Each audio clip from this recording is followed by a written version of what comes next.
안녕하십니까? 사막의 생수입니다. 오늘은 아브라함의 일생 중에서 13번째 이야기, 아브라함의 잃어버린 13년에 대하여 같이 말씀을 나누겠습니다. 창세기 16장 15절에서 16절 말씀. 하갈이 아브라함의 아들을 낳음에 아브라함이 하갈이 낳은 그 아들을 이름하여 이스마엘이라 하였더라. 하갈이 아브라함에게 이스마엘을 낳았을 때에 아브라함이 86세였더라. 아브라함은 우여곡절 속에서 첩에게서 아들 이스마엘을 얻었습니다. 아무리 난리가 나도 시간은 지나갑니다. 사레와 하갈과의 전쟁 같은 날들, 하갈의 가출, 아브라함과 사레와의 냉전, 하갈의 순환. 시간은 그 과정을 지나서 결국 정해진 공간과 자리에 안착하게 됩니다. 하갈이 아들을 낳았을 때 이스마엘을 가장 먼저 아는 사람은 아마도 사레였을 것입니다.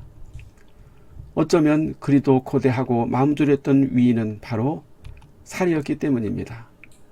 사레는 비록 자기 몸으로 낳은 아들은 아니었지만 첩에게서 남편의 씨로 얻은 아들을 품에 안고 감격했을 것입니다.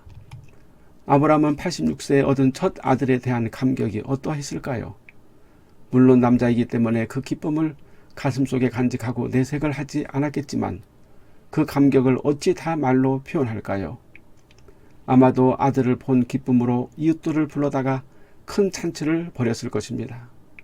왜 아브라함의 기쁨이 이렇게 컸다고 볼 수 있을까요? 그것은 아브라함의 잃어버린 13년이 말해주고 있습니다.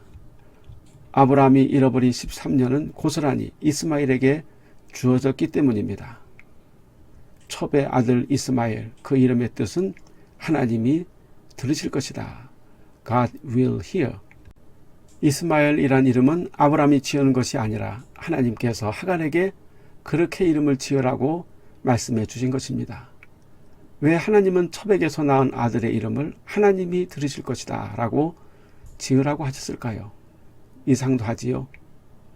그러면 정말 하나님이 이스마엘을 아브라함의 후사로 주셨다는 말인가요? 그것은 아닙니다.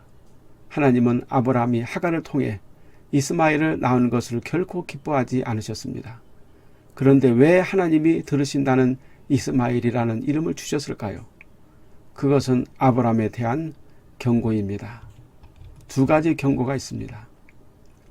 하나는 불신앙의 경고입니다.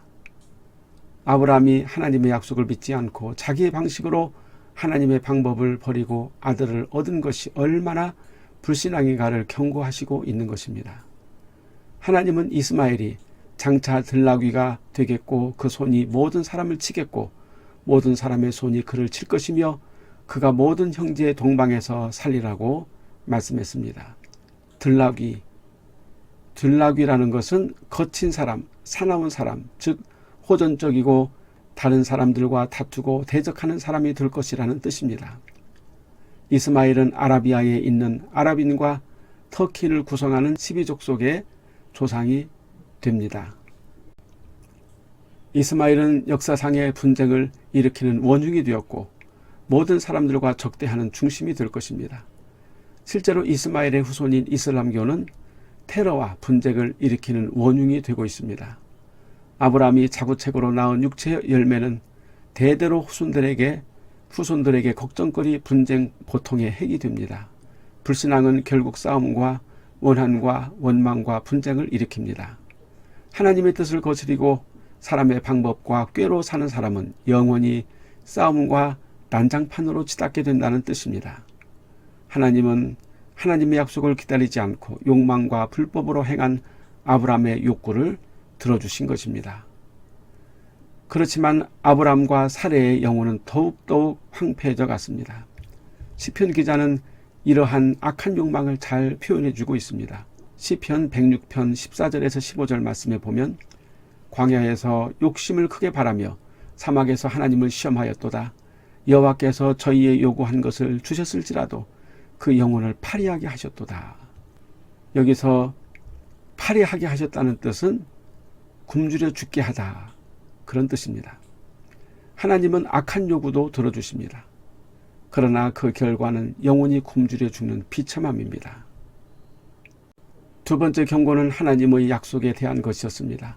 아브라함은 하나님의 약속을 버리고 떠났지만 하나님은 결코 그 약속을 파기하거나 버리시지 않습니다. 하나님이 약속하신 것은 반드시 이루십니다. 그래서 육체의 열매를 얻은 아브라함에게 이렇게 말씀하십니다. 하나님이 내 고통을 들으실 것이다. 실상 아브라함은 사례의 꼬임에 빠져 육체의 길로 들어섰지만 아브라함의 양심은 여전히 괴롭습니다. 하와의 꼬임에 빠져 선악과를 먹고 괴로워했던 아담처럼 아브라함도 역시 양심의 고통 속에서 앞으로 살게 될 것입니다. 아브라함이 어찌 하나님의 약속을 잊어버릴 수 있을까요? 어찌 아브라함이 하나님을 잊어버리고 평생을 살 수 있을까요? 어쩌면 아브라함은 첩을 얻고 첩의 아들을 얻은 후에 이것이 내 팔자가 아닐까? 이것이 내 팔자라면 그냥 잊어버리고 사는 게 낫지 않을까?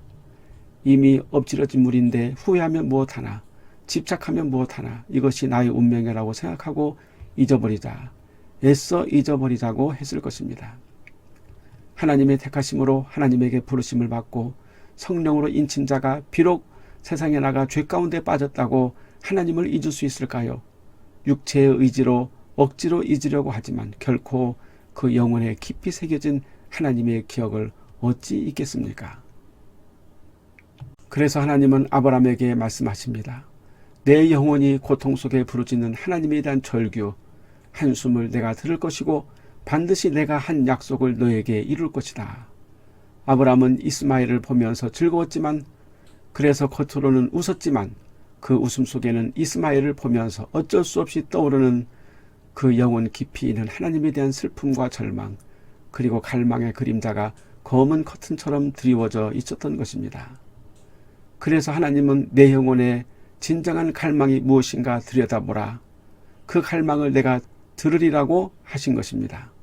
이렇게 아브라함은 13년을 망각 속에서 살아가는 것처럼 보입니다. 하나님의 약속이 없이도 행복할 것처럼 마치 하나님이 없어도 별일이 없는 사람처럼 괜찮아를 연발하면서 하루하루 그렇게 13년을 바람처럼 지내왔던 것입니다. 아브라함의 육체 열매는 13년 동안 한없이 하나님을 그리워하면서도 내색하지 않고 영혼의 들끓는 소리를 억지로 육체의 힘으로 누르며 영혼의 슬픔을 억누르고 참고 짓누르면서 아무렇지도 않은 것처럼 그렇게 살아왔던 것입니다. 그러나 하나님은 아십니다. 그 마음의 깊은 곳의 절규를 인간은 무감각합니다. 죄에 무감각하고 하나님을 기억함에 무감각합니다.